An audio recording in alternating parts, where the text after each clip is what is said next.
Este edificio lo vamos a demoler al 100% a nivel de pisos, porque salió afectado con el sismo del 19 de septiembre del 17 de hace 2 años.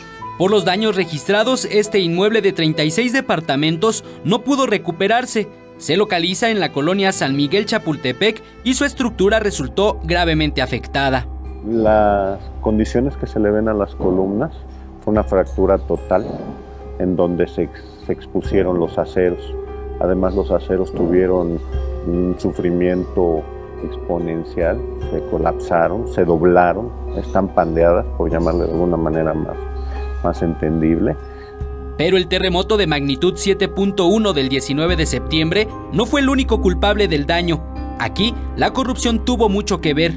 Lo que logramos apreciar es de un principio la mala calidad del material, porque estos se llaman anillos o estribos. Están colocados muy lejos uno del otro y con un material muy delgado. La demolición de un edificio con estas características de 5 niveles se lleva a cabo de manera paulatina. Lo realizan trabajadores en un 70% a mano y con maquinaria en un 30% restante. El periodo de ejecución de la obra es de aproximadamente 90 días. El proceso aquí es, demolemos de manera manual, abrimos entrada para una máquina excavadora equipada con un martillo.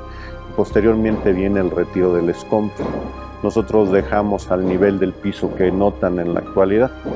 De acuerdo a la Comisión para la Reconstrucción de la Ciudad de México, tras el terremoto, cerca de 12,000 viviendas unifamiliares y 400 edificios registraron severos daños.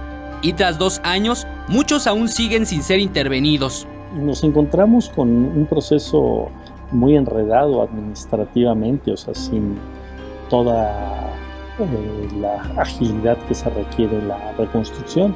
El principal problema salió a la luz. Con los recursos para esta tarea, se realizaron jugosos negocios durante la pasada administración. Nos encontramos también con precios muy altos en todos los procesos de reconstrucción. Por ejemplo, en demoliciones, que ahorita estamos en una demolición supervisando aquí en Pedro Antonio de los Santos número 50. Las demoliciones del gobierno anterior las contrataban entre 2,000 y 3,500 pesos por metro cuadrado. Las demoliciones que se realizan ahora se contratan en 550 pesos el metro cuadrado, y en lo que va del año se tiene un avance superior a los 40,000 metros cuadrados, con lo que se han conseguido ahorros por más de 80 millones de pesos. Con imágenes de Manuel Hernández, Eric Pinto, 21 Noticias.